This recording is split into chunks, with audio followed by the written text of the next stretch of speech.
ఎడారిలో సెలయేర్లు మార్చి 14. మోషే దేవుడున్న ఆ గాఢాంధకారమునకు సమీపింపగా. నిర్గమాకాండం 20వ అధ్యాయం 21వ వచనం. జ్ఞానుల నుండి, తెలివితేటలు గలవాళ్ల నుండి దాచిపెట్టిన రహస్యాలెన్నో దేవుడి దగ్గర ఉన్నాయి. వాటి గురించి భయం అవసరం లేదు. నీకర్థం కాని విషయాలను నిశ్చింతగా అంగీకరించు, సహనంతో కనిపెట్టు.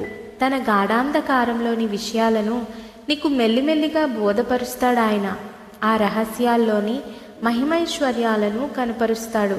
రహస్యం దేవుని వదనాన్ని దాచే ఒక అడ్డుతెర. నీ జీవితం మీద కమ్ముకోబోతున్న మేఘాన్ని చూసి భయపడకు, ఎందుకంటే దానిలో దేవుడున్నాడు. ఆ మేఘం అవతలి వైపంతా ప్రకాశమానమైన తేజస్సు. మిమ్మును శోధించుటకు మీకు కలుగుచున్న అగ్ని వంటి మహాశ్రమలను గూర్చి మీకేదో ఒక వింత సంభవించినట్లు ఆశ్చర్యపడకుడి.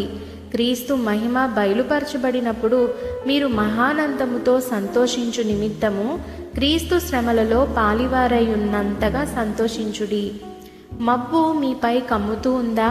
మెరుపులతో భయపెడుతూ నల్లగా, పిడుగులు కురిపించే పెనుగాలికి నాందిగా, ఆకాశాన్ని చీకటి చేసే నీడగా ఉన్న కొద్దీ చిమ్మ చీకటి కమ్ముతూ నీ గుండెలో గుబులు పుట్టిస్తూ నీపై చిక్కని కారు చీకటి నీడపరుస్తూ వచ్చేస్తుందా మేఘం? దేవుడు వస్తున్నాడు దానిలో. మబ్బు నీపై కమ్ముతూ ఉందా? యెహోవా విజయరథం అది అగాధాల మీదుగా నీ కోసం పరుగులెత్తుతోంది.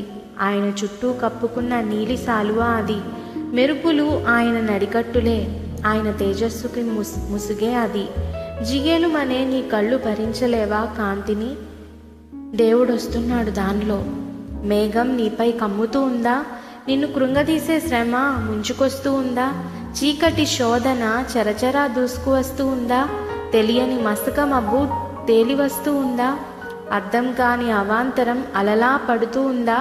సూర్యకాంతిని నీ కంటికి దూరం చేసే మేఘం దేవుడొస్తున్నాడు దానిలో. మబ్బు నీపై కమ్ముతూ ఉందా? రోగం, నీరసం, ముసలితనం, మరణం నీ తుది ఊపిరి నాడు చెదిరిపోతాయన్నీ. దారిని పొగమంచు మూసి తీరం తెలియకుండా చేసే కారుమబ్బు అనతి కాలంలోనే స్వర్ణ కాంతితో అలరారుతుంది. దేవుడు వస్తున్నాడు దానిలో. ఒక భక్తుడు రాకీ పర్వత శిఖరంపై నిల్చొని క్రింద లోయలో చెలరేగుతున్న తుఫాన్ని చూస్తున్నప్పుడు ఒక డేగ ఆ మేఘాలను చీల్చుకొని పైకి వచ్చింది. సూర్యుని దిశగా పైకి అది ఎగురుతూ ఉంటే దాని రెక్కలకున్న వర్షబిందువులు వజ్రాల్లాగా మెరిశాయి. ఆ తుఫాను రాకపోయినట్లయితే ఆ డేగ లోయలోనే క్రింద ఎక్కడో ఎగురుతూ ఉండేది.